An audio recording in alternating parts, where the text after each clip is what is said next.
ओम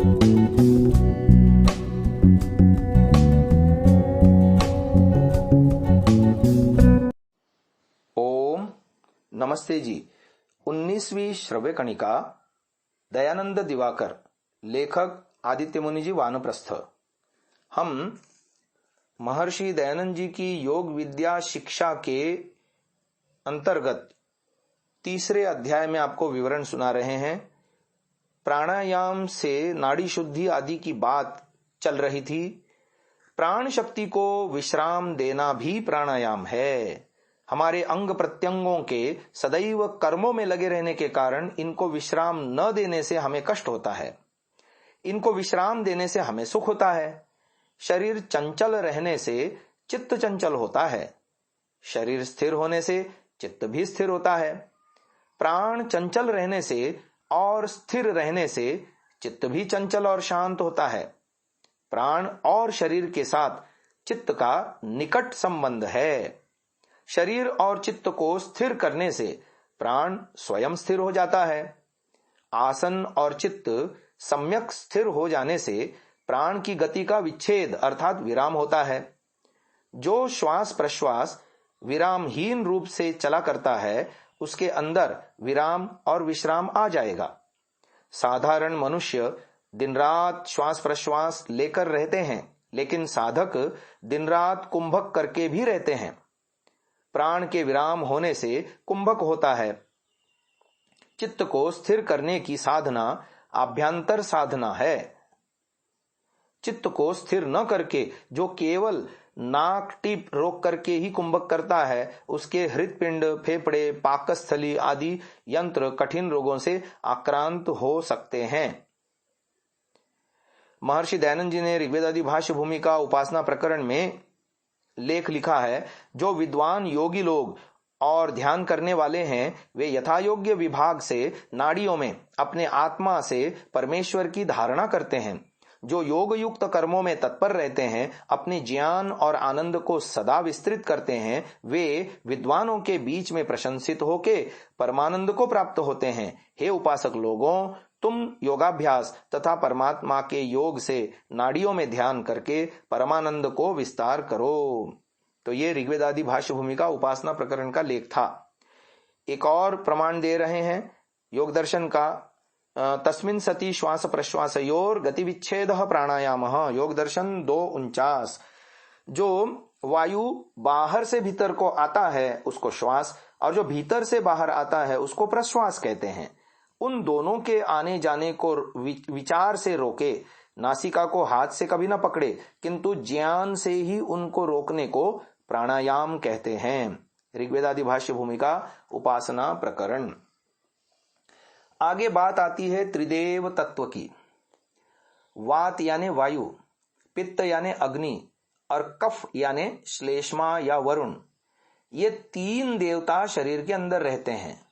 प्राणायाम से समस्त देवता तुष्ट होते हैं। प्रथम है वायु तत्व। प्राण शक्ति को संयत करना भी प्राणायाम है। शक्ति का नाम ही प्राण है। प्राण 5 अंशों में विभक्त होकर शरीर को चलाता है। 5 प्राणों के रहने के 5 स्थान हैं। यथा हृदय में प्राण, गुह्य देश में अपान, नाभि में समान, कंठ में उदान और सारे शरीर में व्यान रहता है। प्राण का कार्य श्वास का ग्रहण और त्याग, हृदय परिचालन, खाद्य वस्तुओं को पाकस्थली में प्रेरणा करना, धमनी के द्वारा सारे शरीर में रक्त संचार, शिरा और स्नायुओं को कर्मिष्ठ रखना आदि। अब अपान वायु का कार्य बताते हैं। प्राणवायु के आकर्षण के साथ श्वास प्रश्वास क्रिया में सहायता पहुंचाना, मलमूत्रादि को अधोदेश से निस्सारित करना, माताओं के देहों से संतान प्रसव कराना आदि। अब समान प्राण का कार्य बता रहे हैं। जठराग्नि को सक्रिय रखना, पाकस्थली से अर्धजीर्ण खाद्यों को ग्रहणी नाड़ी में ले जाना, जीर्ण खाद्यों का सार और अजीर्ण खाद्यों को पृथक पृथक कर देना, प्राण और अपान वायु की समता रक्षा करना आदि। चौथा है उदान का कार्य, शब्द करना, बातचीत करना, गाना, मन, बुद्धि, स्मृति शक्तियों को बढ़ाना, साधकों के मन को अतीन्द्रिय राज्य में ले जाना आदि। और अंतिम पांचवा है व्यान। इसका कार्य बता रहे हैं, शरीर में रक्त का सर्वत्र शीघ्रता से संचालन करना, शरीर में संकोचन प्रसारण करना, मस्तिष्क में रक्त प्रवाहित करना, देह से पसीना आदि निस्सरण करना इत्यादि। प्राणायाम से ये पांचों प्राण और इनके साथ 5 उपप्राण नाग, कूर्म, कृकल, देवदत्त, धनंजय शरीर में सक्रिय और सतेज होते हैं। मन, बुद्धि, चित्त यथार्थ रूप से तत्पर हो जाते हैं। तंद्रा, आलस्य व जड़ता का नाश हो जाता है। सदा सर्वदा शरीर निरोग, स्वास्थ्यवान, कर्मठ और मन तेजस्विता से पूर्ण हो जाते हैं। अब त्रिदेव में से दूसरा तत्व है पित्त तत्व।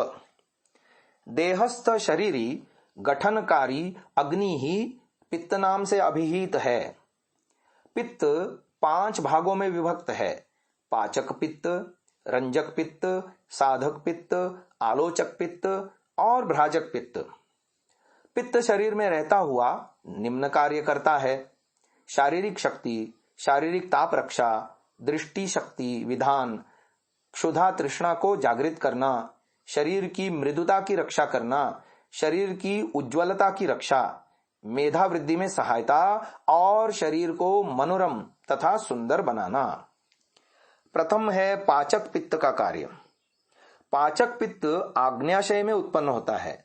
खाद्य वस्तुओं को जीर्ण करना, खाद्यों के सार भाग को रस में परिणत करना, मूत्र, पुरीश, पसीना, थूक, सर्दी आदि असार अंशों को रसांश से अलग कर देना, शरीर में उचित प्रकार से ताप वृद्धि करके रोग विष नष्ट कर देना, तापमान की समता की रक्षा करके देह रक्षाकारी और देह पोषणकारी जीव कोशों की उत्पत्ति में सहायता करना आदि पाचक पित्त के कार्य हैं। पाचक पित्त के दोषयुक्त होने से अजीर्ण, अम्ल, कोष्ठबद्धता, उदामय आदि रोगों की उत्पत्ति होती है। दूसरा है रंजक पित्त का कार्य। रंजक पित्त यकृत में उत्पन्न होता है। पाचक पित्त जीर्ण अंशों के सारांश रस को समान वायु की सहायता से यकृत में भेज देता है। यकृत रंजक पित्त की सहायता से उस रक्त का शोधन करता है। उस शोधित खाद्य रस में और कुछ रंजक पित्त मिल जाने से खाद्य रस रक्तवर्ण में रंजित होकर खून बनता है।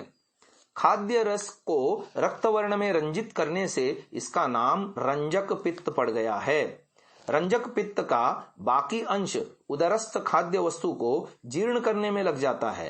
रंजक पित्त दूषित होने से रक्तहीनता, कामला रोग आदि उत्पन्न हो जाते हैं। तीसरा है साधक पित्त का कार्य। साधक पित्त के प्रभाव से ही मानव देह में उत्साह और उद्यम की सृष्टि होती है। दुस्साध्य कार्यों को सुसाध्य करने के लिए इससे ही प्रेरणा मिलती है। पाचक पित्त और रंजक पित्त का सूक्ष्मांश ही साधक पित्त के रूप में रूपांतरित होता है। मन को प्रबल इच्छा शक्ति संपन्न करने में यह साधक पित्त ही विशेष रूप से मदद करता है। यह साधक पित्त ही बुद्धि, धृति और स्मृति के वर्धन में सहायता पहुंचाता है।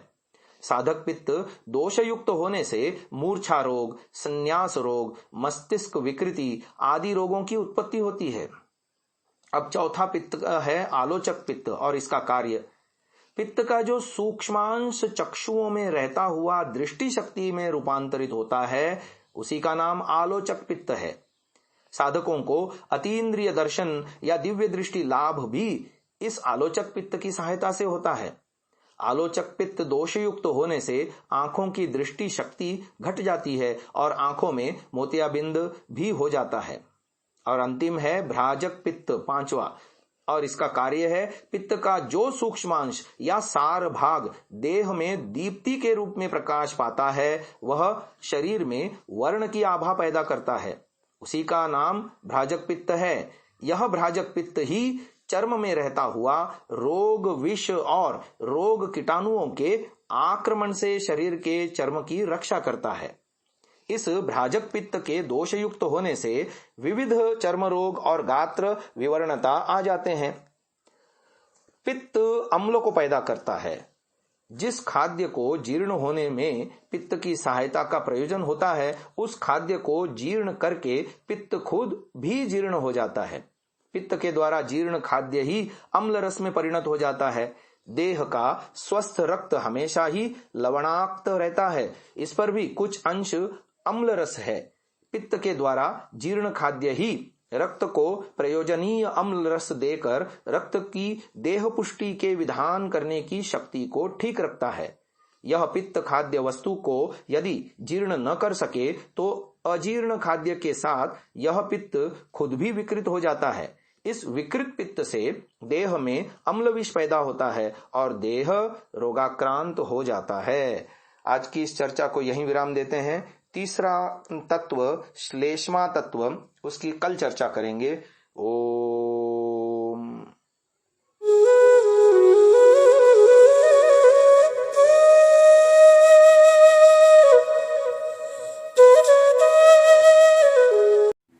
डाउनलोड सांसा ऐप, आरवीरदल ऐप।